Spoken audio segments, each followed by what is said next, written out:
Os desigrejados compõem um grupo enorme de evangélicos que, decepcionados com a Igreja, alegam servir a Cristo. Eles têm inclusive uma confissão de fé: Jesus sim, Igreja não. Essas pessoas ainda consideram que vivem a fé em Cristo, de modo que podem dar-se ao luxo de desprezarem o ato de congregar no templo. Os desigrejados defendem que a fé cristã pode ser exercida fora da comunhão eclesiástica. É uma espécie de individualismo radical, manifesto com a comunhão sou eu ou eu tenho em comum comigo mesmo. Também chamados desrebanhados, despastorados, desmembrados e finalmente descristianizados. Mas tanto o desviado como o filho pródigo anseiam por voltar à casa paterna. Os desigrejados não, eles são a sua própria igreja. É bem verdade que não precisamos depender de templos religiosos para poder falar com Deus. Podemos falar com Ele em qualquer lugar, mas a igreja ou o templo são lugares importantes e apropriados, em sua maioria, para se falar com Deus. Você deve escolher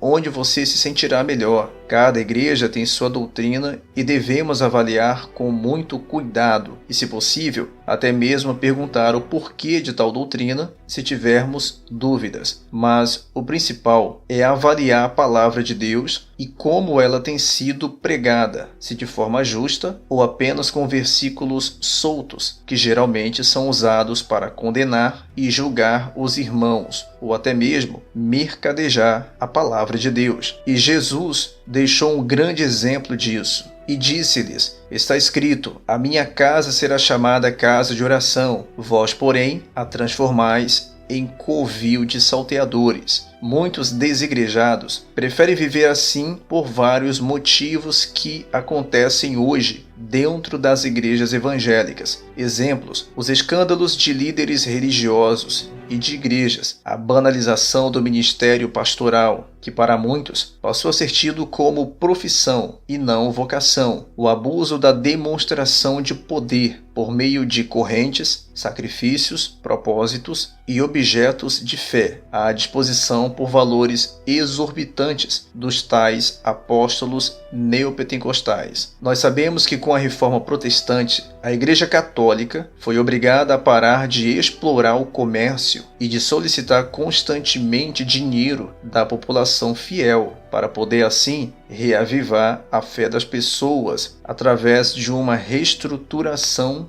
da disciplina religiosa. Mas, apesar de tudo isso, os protestantes e evangélicos caíram nos mesmos erros católicos, ao criarem denominações organizadas, sistemas interligados de hierarquia e processos de manutenção do sistema, como a disciplina e a exclusão dos dissidentes. O pior de tudo isso é que começaram a adaptar doutrinas vivendo em torno de si mesmos, deixando as prioridades do Evangelho como última opção. A Bíblia nos mostra como realmente deveriam ser as igrejas ou locais que servem de adoração a Deus, e perseveravam na doutrina dos apóstolos e na comunhão, no partir do pão e nas orações. Em cada alma havia temor, e muitos prodígios e sinais eram feitos por intermédio dos apóstolos. Todos os que creram estavam juntos e tinham tudo em comum. Vendiam as suas propriedades e bens, distribuindo o produto entre todos, à medida que alguém tinha necessidade. Diariamente perseveravam unânimes no templo, partiam pão de casa em casa e tomavam as suas refeições com alegria e singeleza de coração, louvando a Deus e contando com a simpatia de todo o povo.